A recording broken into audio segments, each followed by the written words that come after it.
and also to introduce tonight's keynote speaker, Newt Gingrich. It's difficult to describe all of Speaker Gingrich's accomplishments in the time I have been given, but we'll give it a try. Newt was born in Harrisburg, Pennsylvania, the son of a career soldier. Realizing the importance and the understanding of history to protect the future, he immersed himself in its study, receiving his bachelor's degree from Emory University in Atlanta and master's and doctorate in modern European history from Tulane. He then taught history at West Georgia College for 8 years. One thing everyone should know in this audience is that Newt Gingrich is incredibly persistent. He was elected to the U.S. Congress in 1978 on his third attempt. Upon being elected, Newt quickly became known for his keen intellect and conservative policies. In 1989, he was elected House Minority Whip, the second highest position in the House Republican leadership.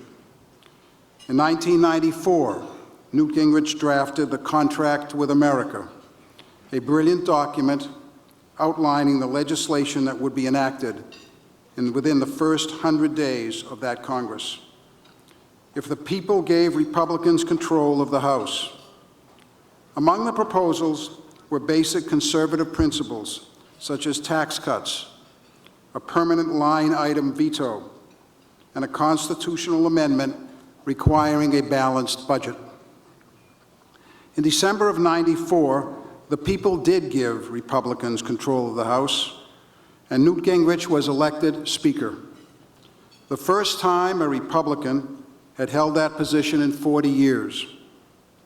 As Speaker, he championed the causes that we all hold dear: lower taxes, fewer regulations, a strong national defense, and of course, support of the nation of Israel.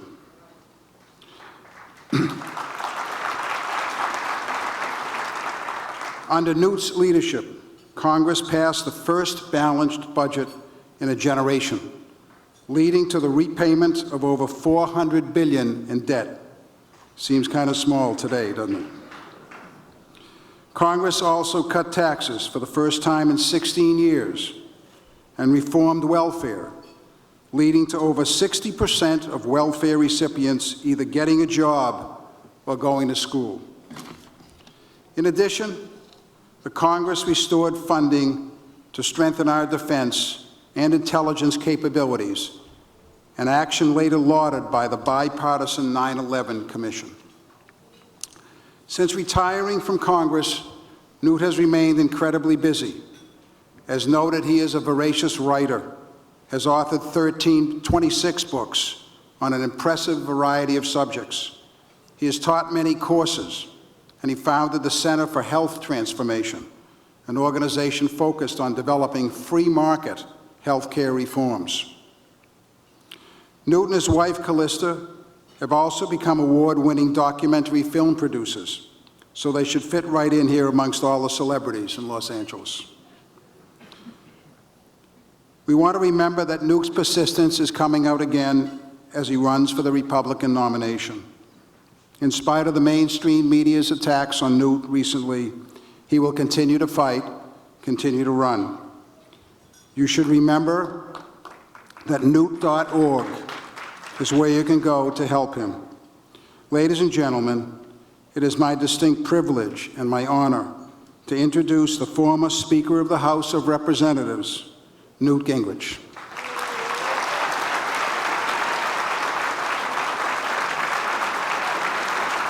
Thank you, Mike, and thank all of you for that very warm welcome. I'm honored to be here with a number of my very close friends.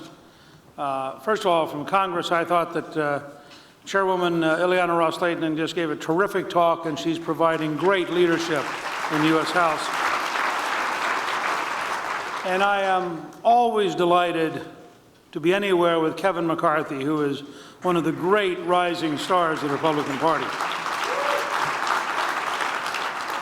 It's a great opportunity to be here this evening, and it's good to be among many, many close friends going back for many years. I've known Sheldon and Miriam for a very long time. It's wonderful to be here with Miriam, and I hope all of you will join me in sending our best wishes to Sheldon, who, with his energy level, must be just going crazy sitting at home knowing that we're all here. I treasure my friendship with both of them, and I salute, Miriam, both you and Sheldon for your well-deserved award and recognition for all the hard work you do to keep America safe, free, and prosperous. More Americans are without jobs, and for longer periods of time, than at any time in our history since the Great Depression. I am running for president to lead a movement of Americans who will insist on changing Washington so we can renew America. To do this, we must insist on dramatic and bold changes in Washington, repealing policies that are killing jobs and stifling growth, enacting policies that will create jobs and bring back prosperity. There is no more important task for the next president. We chatted tonight with many of you, and various people commented on recent weeks. As someone who has been in public life for nearly 40 years, I know full well the rigors of campaigning for public office. In fact, I've had some recent reminders.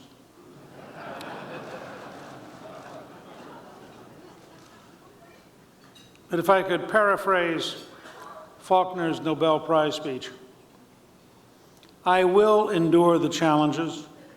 I will carry the message of American renewal to every part of this great land, no matter what it takes.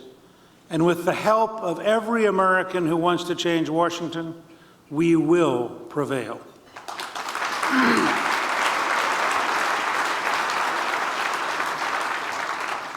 A vitally important part of American renewal is renewing American leadership as a force for a lasting peace, especially in the Middle East. This is why I was so happy to receive your invitation to be here tonight. Earlier this week, Jewish people all over the world celebrated the Feast of Shavuot, or Pentecost, commemorating the revelation of the Ten Commandments on Mount Sinai. And today is actually Pentecost Sunday in the Christian tradition. It was on this feast 44 years ago, in June of 1967, a mere 6 days after the old city of Jerusalem had been reunited in the Six-Day War, that for the first time in almost 2,000 years, Jewish people were once again able to visit the Western Wall and walk the streets of the old city as citizens of a sovereign Jewish nation.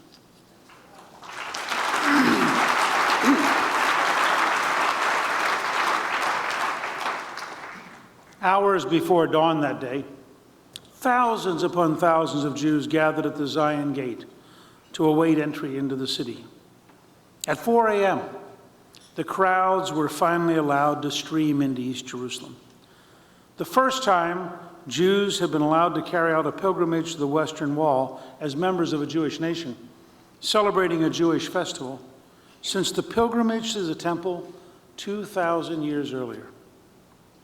As the sun rose over the old city, a total of more than 200,000 Jews made their way through the city streets to a site that today remains the heart of a people, a religion, and a nation.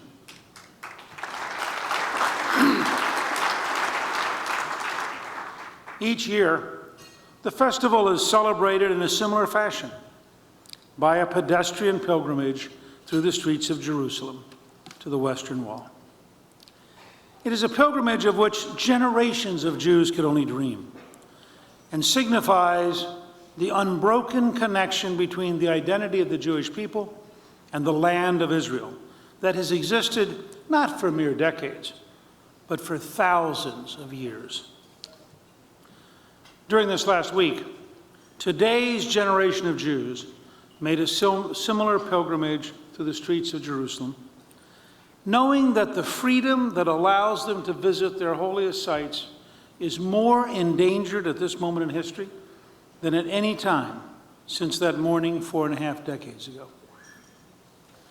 Indeed, both Israel and America are at a dangerous crossroads in which the survival of Israel and the safety of the United States both hang in the balance. While the United States and her allies have won important victories in the war on terrorism, it is impossible to look at the totality of the world 10 years after 9/11 and conclude that we are on the winning path or that the world is a safer place. Year after year, the forces of terrorism become stronger and the claims of terrorists become more acceptable to our European allies and more powerful in the United Nations. Year after year, the Iranian dictatorship, with its openly stated desire to annihilate Israel and defeat the United States, moves closer to having the nuclear means to do so. Year after year, Hamas grows stronger in Gaza and Hezbollah grows stronger in Lebanon. Today, the greatest obstacle toward achieving a real and lasting peace is not the strength of the enemy or the unwillingness of Israel to make great sacrifices for the sake of peace, but an inability on the part of the Obama administration and certain other world leaders to tell the truth about terrorism, to be honest about the publicly stated goals of our common enemies, and to devise policies appropriate to an honest accounting of reality.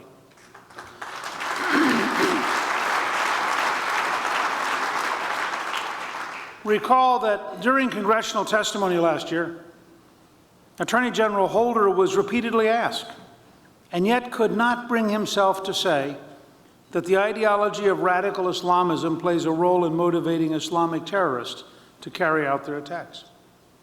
The report issued in the aftermath of the Fort Hood attack, in which Major Nidal Hassan, who carried around business cards that said, "Warrior of Allah," and shouted Allahu Akbar while opening fire on unarmed men and women, that report did not once mention radical Islamism. In an eerily similar incident at the Frankfurt airport earlier this year, a terrorist opened fire, yelling Allahu Akbar and killing 2 people. Yet the State Department spokesman, when asked if it was a terrorist attack, responded by asking, was the shooting of Congresswoman Gabrielle Giffords a terrorist attack?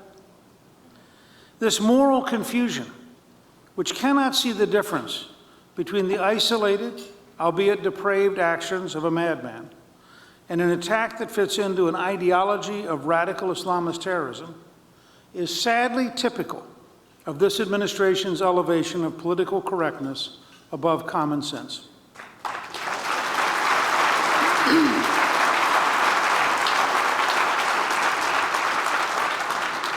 The Obama administration's policy towards Israel has been a victim of this same dangerous confusion. In his recent State Department speech, President Obama rightly stated that Israel cannot be expected to negotiate with a terrorist organization that denies its right to exist. But he then went on in the same speech to pressure Israel to do exactly that. President Obama wants Israel to enter into negotiations with a Palestinian Authority that is now in league with the terrorist organization Hamas. The president said that applying this pressure on Israel was not the politically savvy thing for him to do, and that the safe thing in an election year was nothing. He's essentially telling us that he is doing the brave thing by pressuring Israel to negotiate with terrorists who want to destroy it. President Obama and his State Department should recall some basic facts. Hamas was founded as a terrorist organization dedicated to the destruction of Israel. Its charter openly calls for Israel's destruction and instructs its followers to kill Jews wherever they find them. Also, consider these recent statements. Ismail Haniyeh, head of the Hamas administration in the Gaza Strip, commenting on May 2nd, 2011, quote, The Jews are the most despicable and contemptible nation to crawl upon the face of the earth, close quote. 2 days later, Hamas Foreign Liaisons Chief Osama Hamdan said in an interview that, quote, "I think that we are entering the phase of the liberation of Palestine. When we talk about the liberation of Palestine, we are talking about the notion of return, the return of the refugees to their homeland, and the return of the Israelis to the countries from which they came," close quote. Then on May 11th, Hamas MP and cleric Yunus al-Astal said, quote, "In just a few years, all the Zionists and the settlers will realize that their arrival in Palestine was for the purpose of the Great Massacre, by means of which Allah wants to relieve humanity of their evil," close quote. That was said just 1 month ago. Hamas goes well beyond words in its effort to destroy Israel. In 2010, over 200 missiles were fired into Israel from Gaza. No country can be expected to conduct peace negotiations with a terrorist organization dedicated to its destruction, or with a Palestinian governmental authority that joins forces with such a terrorist organization.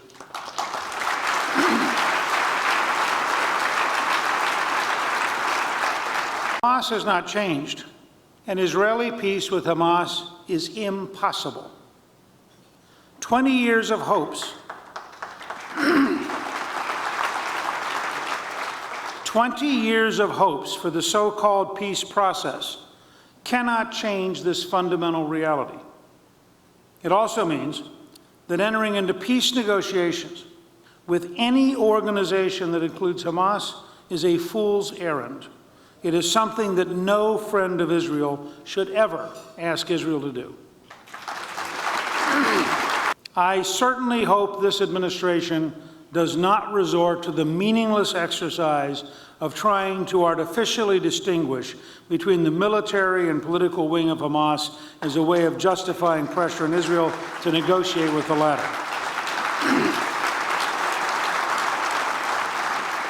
No such distinction, an approach that plays a dangerous game with the survival of Israel. In his recent speeches, President Obama also called for Israel to accept the 1967 lines as the beginning of peace negotiations. He went to great lengths to have us all believe that what he said at the State Department and later at AIPAC was no different than what other American presidents have declared as official policy. Unfortunately, that's just not true. President Obama has, in fact, called for a remarkable shift in U.S. policy regarding the peace process. He wants Israel to accept the indefensible lines of 1967 as the starting point of negotiations. Accepting such a proposal would be a suicidal step for Israel.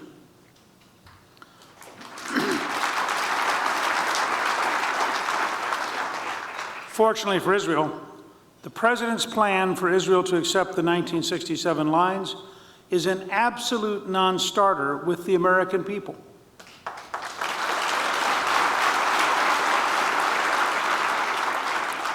Like Israel, we are committed to seeing a peace agreement that protects Jerusalem as the undivided capital of the Jewish state.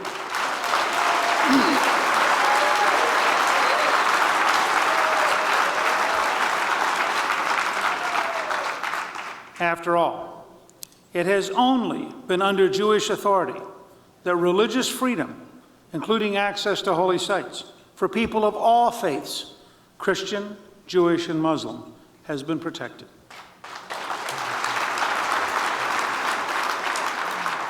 Meanwhile, we must readily see the President's policies for what they are: the dangerous accommodation of Middle East dictators, and worse, the accommodation of terrorist groups like Hamas, whose ideology virulently opposes freedom, compromise, and peace, and who view such accommodation as a weakening of U.S. resolve and commitment to Israel's security. President Obama's policies represent a sharp break from the post-World War II American political consensus of providing unwavering support to the State of Israel, at the risk of Israel's destruction and increasing danger to the United States. The decision to adopt a policy of accommodation with terrorists using the political objectives and code words of those who wish to drive Israel into the sea affirms the administration's radicalism in its headlong flight from the legacy of U.S. presidents, from Truman to Bush, and is leading Israel and the Western democracies toward ever-increasing danger.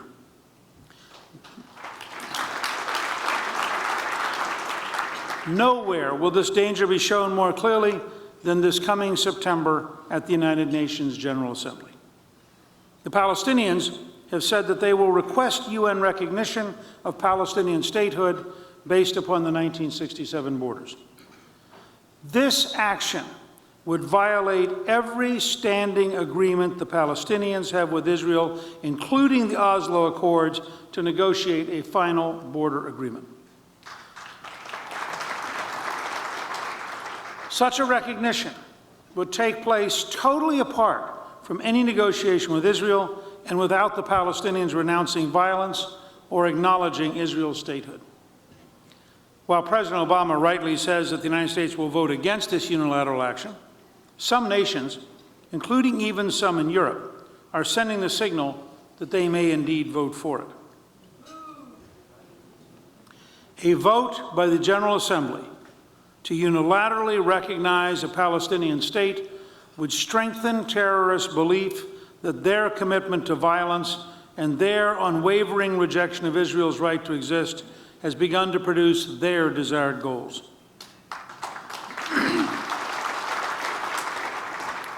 President Obama and the State Department must be clear in their discussions with our Western allies to remember the mistakes of history and to reject this unilateral action that would reward terrorist groups who refuse to abide by the basic principles of human dignity and freedom.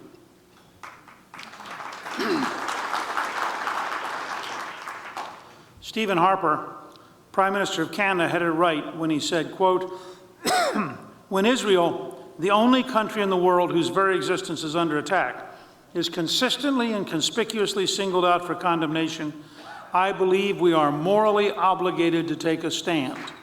Close quote.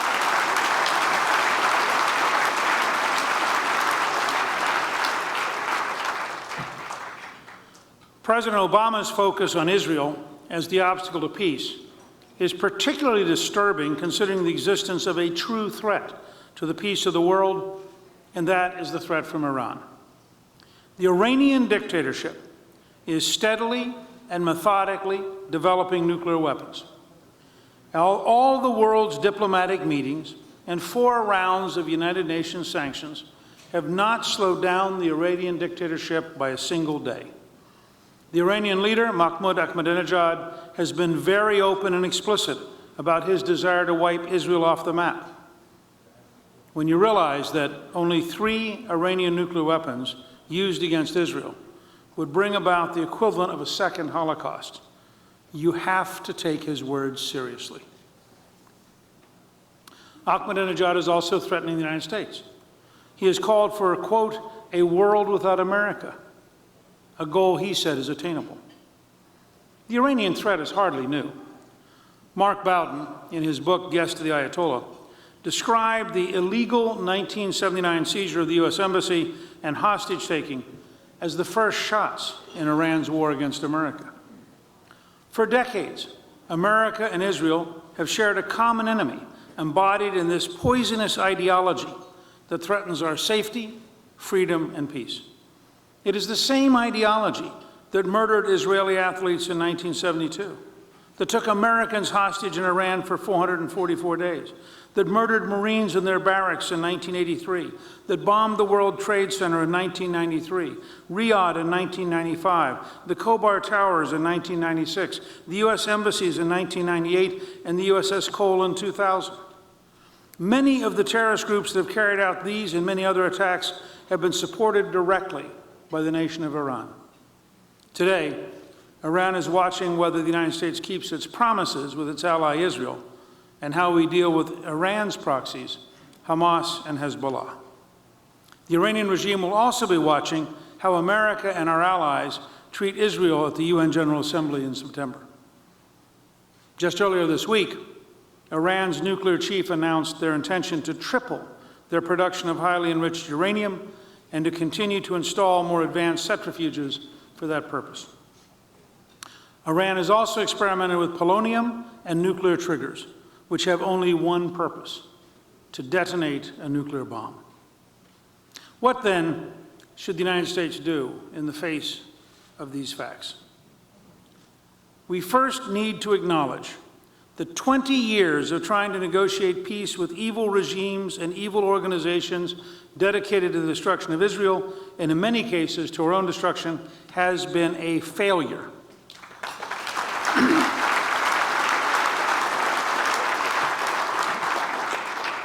The time has come to clearly and decisively take the offensive against evil regimes and evil organizations. This begins with a firm and consistent commitment by the United States, in the Reagan tradition, to speak plainly and truthfully about the nature of our enemies. Next, our policies must reflect the fact that there is no moral equivalency between terrorist regimes and a legitimate self-governing country that abides by the rule of law.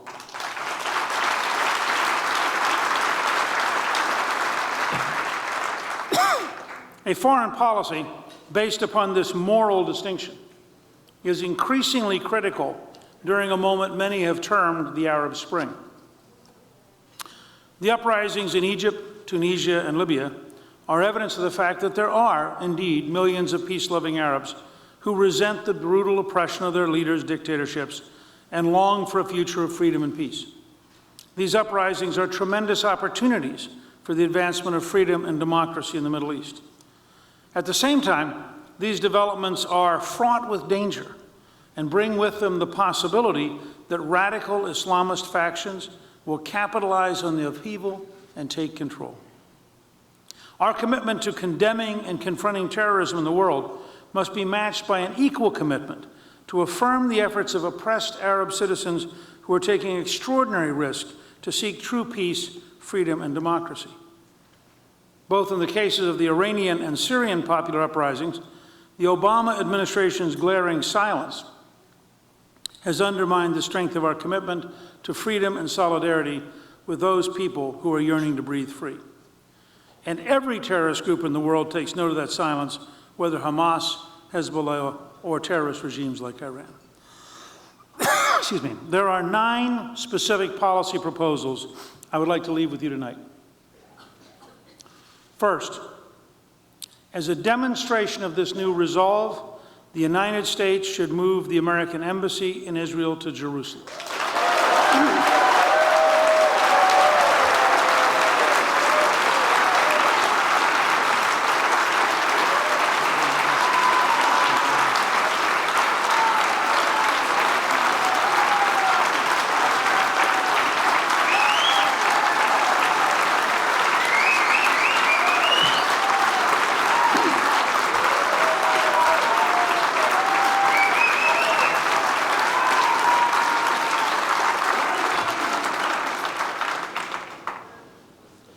Israel has every right as a sovereign free nation to choose its own capital, and we should respect that choice.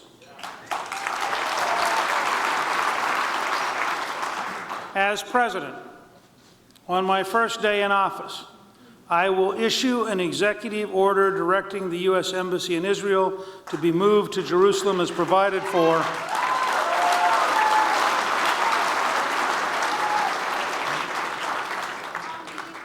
have to let me finish. To be moved to Jerusalem as provided for in the legislation I introduced in Congress in 1995.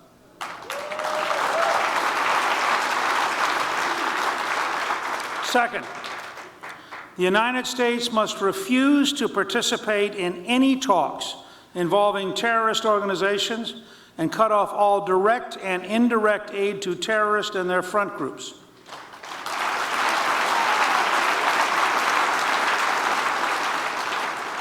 This must include the Palestinian Authority, so long as it includes Hamas and continues to produce propaganda, lionizing suicide bombers, and promoting the destruction of Israel.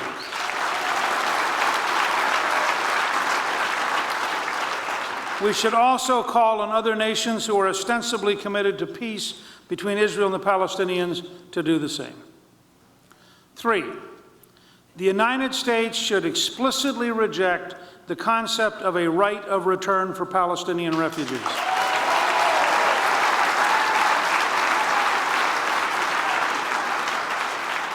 The so-called right of return is a historically impossible demand that would be a demographic disaster and mean the end of the Jewish state of Israel.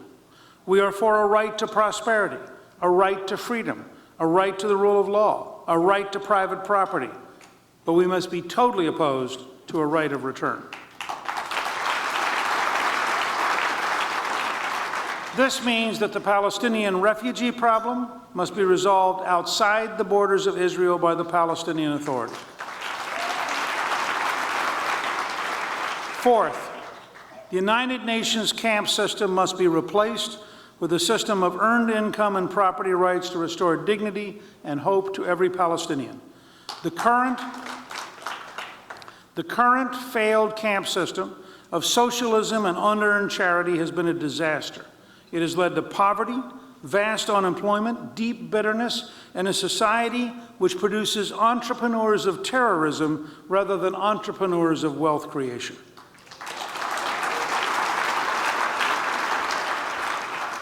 More money in the form of international aid will not solve this problem.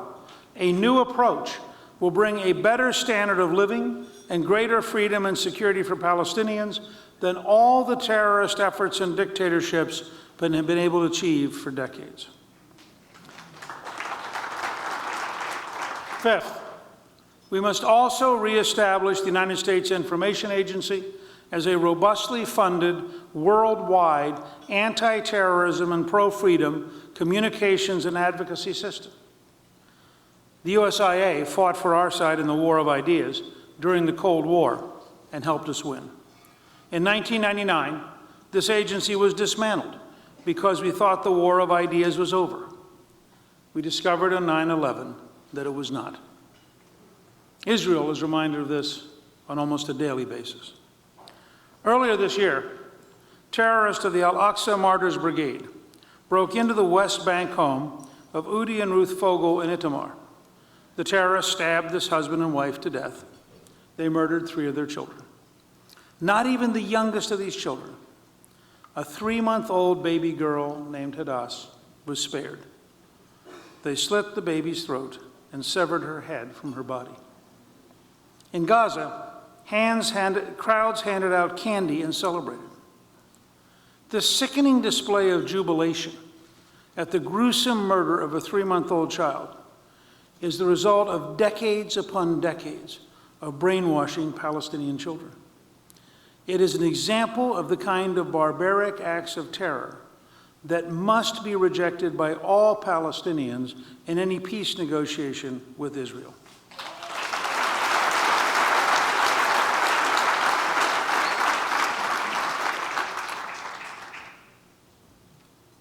The USIA helped America win the Cold War, and it can help us win the war against evil terrorist organizations and dictatorships. But to do this, we must ensure that the U.S. Information Agency once again has an independent board of governors reporting to the President and coordinating with the State Department, but not controlled by the diplomats.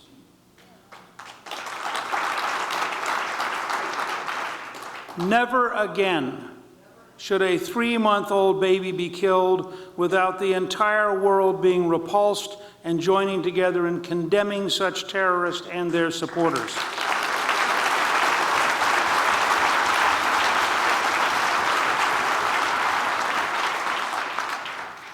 Sixth, we must aggressively confront the growing threat of a nuclear-armed Iran.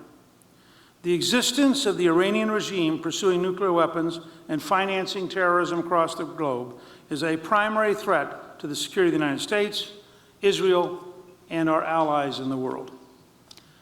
The United States must lead the world in an all-out effort to replace the Iranian dictatorship using the diplomatic, economic, information, political, and covert tools President Ronald Reagan used to defeat and dismantle the Soviet empire.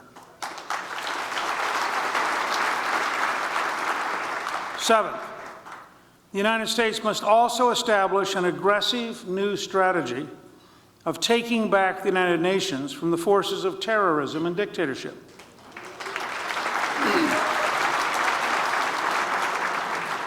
Totally discrediting and, if possible, stopping the Durban III Conference on Racism later this year, the previous 2 sessions of which have been used as a vehicle for anti-Semitism, should be an early goal of this new worldwide campaign. Furthermore, the United States must be prepared to suspend all funding to the United Nations if the General Assembly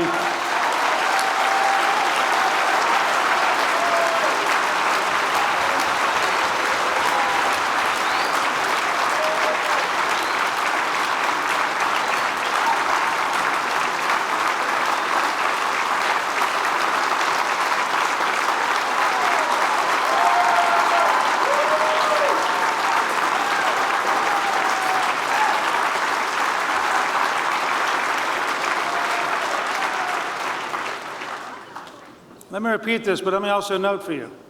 This was Secretary of State Jim Baker's advice to President George H.W. Bush in 1989 in a similar situation.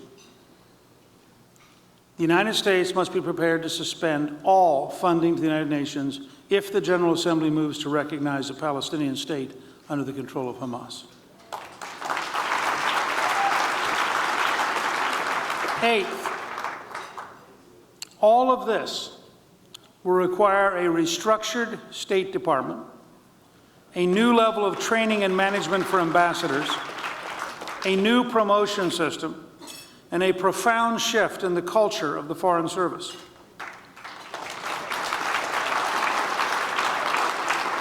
The quickest way to change the culture of the State Department is to inject new blood into the system. We must engage in fundamental reform of the overly slow and bureaucratic security clearance system to raise the level of applicants to the Foreign Service. Change on this scale will be bitterly fought by the old guard at State and their media allies. It will require a strong, experienced, and knowledgeable Secretary of State and a deeply committed team around them. My campaign website, newt.org, contains a detailed document outlining the other changes that will be necessary to transform the State Department's historic aversion to moral clarity about the difference between terrorism and civilization, which have weakened both the United States and Israel.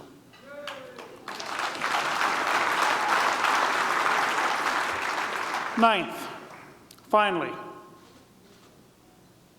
the United States must establish an American energy policy designed to strengthen our national economy and weaken our opponents in the Middle East.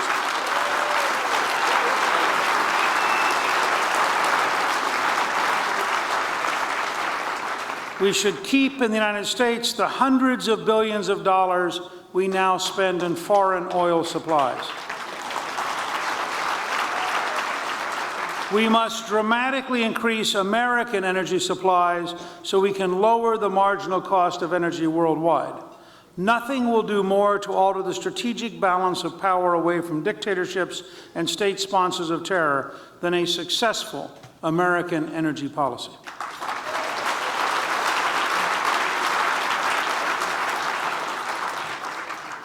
In closing, if it were possible to say a word directly to the Israeli people, I would say this.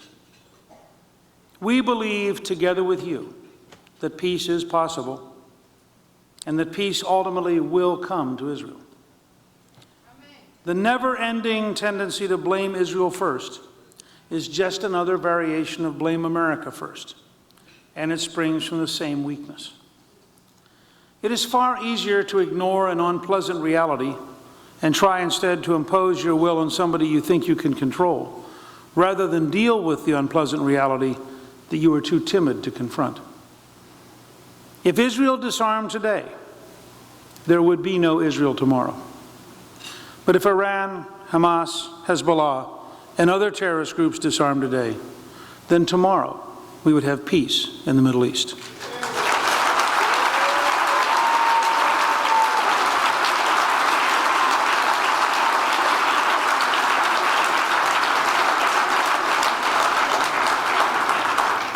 While our challenge today will likely not meet with such a simple solution, our commitment to Israel's protection remains as staunch as it has been from the moment of Israel's birth. And I would also say this to the brave people of Israel: never, ever underestimate the hold that Israel has on the American heart.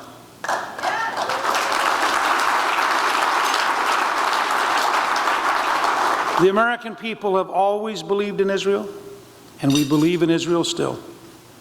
Together, we will renew our mutual commitment to freedom and justice, and we will work to achieve a peace in which war and bloodshed and violence are no longer a common feature of life for you and your children. On June 30th, 1936, when Abyssinia was being invaded by fascist Italy, Emperor Haile Selassie appealed to the League of Nations Assembly for assistance. He said, quote, "It is us today. It will be you tomorrow." We know that if the forces of terrorism could eliminate Israel today, they would turn toward America tomorrow. That is why we must reverse the Obama administration's dangerous policies of incoherence and accommodation.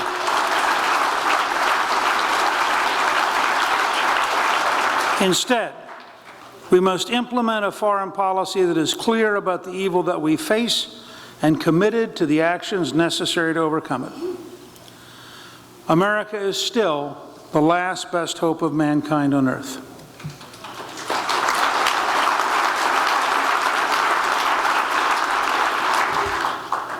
I believe, as President Ronald Reagan did, that the goal of U.S. foreign policy must be the promotion of peace, but that it must be a real peace where freedom can flourish and justice can prevail, not a false peace that emboldens terrorists, tyrants, and murderous ideologies to extend their evil throughout the world. It is toward this possibility of real peace that America must commit itself. No other nation in the history of the world has been so inexorably tied to the fate of freedom throughout the world.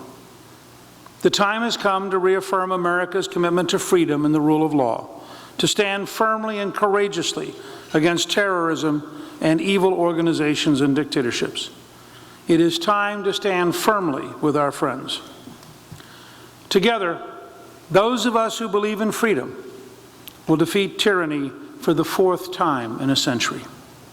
Together, we will earn for our children and grandchildren a freer and safer world. This is our duty. This is our generation's rendezvous with destiny. Thank you, and God bless you.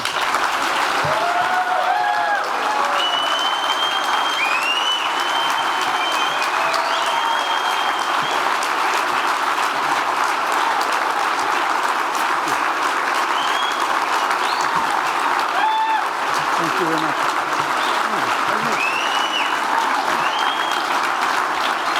Thank you very much.